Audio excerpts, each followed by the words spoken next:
Les géomètres experts sont des professionnels de la mesure et le Mont Blanc est un lieu qui, par son altitude et ses conditions un peu exceptionnelles, sert de test pour le matériel. 1800 mètres. La 10e, là, quand même. Par l'arête nord du Dôme. Je m'appelle Philippe Borel, je suis géomètre expert à Annecy depuis 27 ans. Je coordonne l'équipe qui va faire la mesure du Mont Blanc. Au départ, c'était ce pari matériel, c'était un peu le début du GPS quotidien dans nos cabinets. On avait envie de tester la précision et de voir un petit peu ce qui pouvait se passer.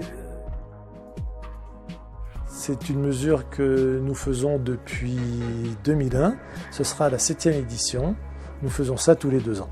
Puis est venue dès la 2e expédition cette idée d'accumuler des données dans le cadre, je dirais, d'une sensibilité développement durable, parce que nous sommes également des professionnels de l'aménagement et nous avons ces sensibilités. Le premier objectif est de mesurer la hauteur du Mont Blanc et de mesurer le volume de glace au-dessus de la cote 4800 mètres. Ce travail d'équipe a une dimension humaine et sportive, fédératrice, qui pourrait presque être comparée au plaisir de l'aboutissement d'un dossier un peu difficile.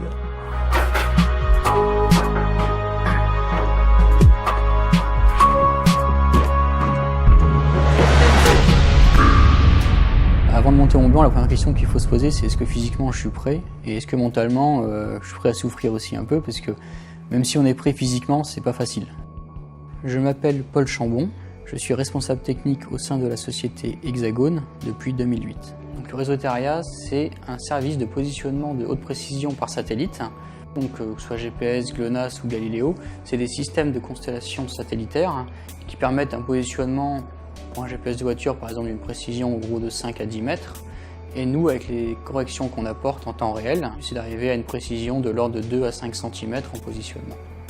Pour nous, auprès de la mesure du Mont Blanc en temps réel, c'est de fournir une position très proche de celle qu'on allait avoir par l'IGN quelques mois plus tard. Nous cherchons à compléter des bases de données déjà existantes afin que les générations futures puissent, à terme, mesurer un peu plus l'impact d'un éventuel réchauffement climatique ou déterminer de nouveaux impacts liés par exemple à un changement de volume au niveau de la glace en haut du Mont Blanc.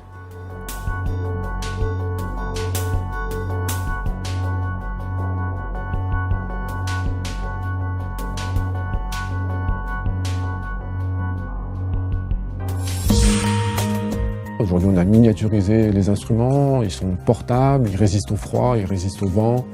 Tout ça, ça fait que c'est réalisable aujourd'hui avec une logistique très très faible.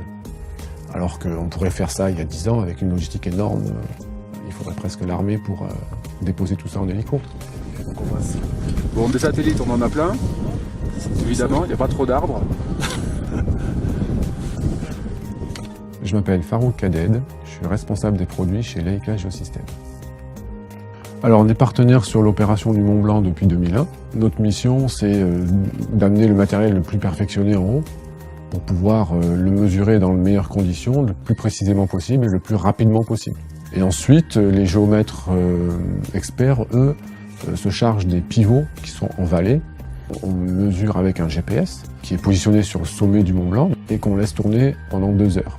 Ce GPS enregistre des données brutes et à l'issue de ça, c'est l'IGN qui va calculer l'ensemble des données pour sortir une altitude officielle. La deuxième étape, c'est mesurer la calotte glaciaire avec un autre GPS. On va positionner donc entre 500 et 1000 points sur l'ensemble du sommet pour avoir sa forme la plus représentative en 3D. La troisième partie qu'on a fait cette année, c'est on a scanné le sommet du Mont Blanc avec la multistation. C'est-à-dire qu'on mesure des nuages de points, c'est-à-dire que l'instrument balaye 1000 points secondes. Donc là, on a mesuré 90 000 points, par exemple, sur le sommet du Mont Blanc. On a un rendu de la forme du sommet très très fin, qui nous permet, on va dire, après de pouvoir le comparer les années suivantes de façon aussi très fine. C'est, on va dire, l'aboutissement de technologies que l'on met en œuvre à chaque fois, à chaque mesure.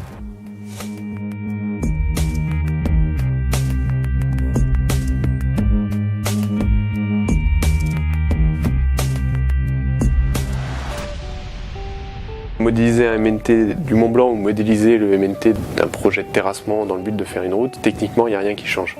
Mais après c'est juste un peu exceptionnel de modéliser le Mont Blanc sur son ordinateur. Je m'appelle Guillaume Levrel, je travaille au support technique de GeoMedia depuis 2009. GeoMedia, c'est une entreprise qui développe de logiciels Covadis et Autopiste. C'est un logiciel de dessin DAO afin de calculer des MNT, dessiner des profils, faire du terrassement. Et on participe à l'expédition du Mont Blanc depuis sa première édition. On récupère les points qui ont été calculés par les GN et levés par l'AICA. On modélise une surface, ça s'appelle un MNT, un modèle numérique de terrain. Le but c'est d'avoir une modélisation du sommet et de pouvoir calculer des volumes, faire des profils et comprendre la forme globale du Mont Blanc. En altitude, il mesure 4810,02. Le volume de glace pour la version 2013 est de 20 213 mètres cubes. Aujourd'hui, on prend des mesures qui vont servir pour les scientifiques dans 20 ans peut-être.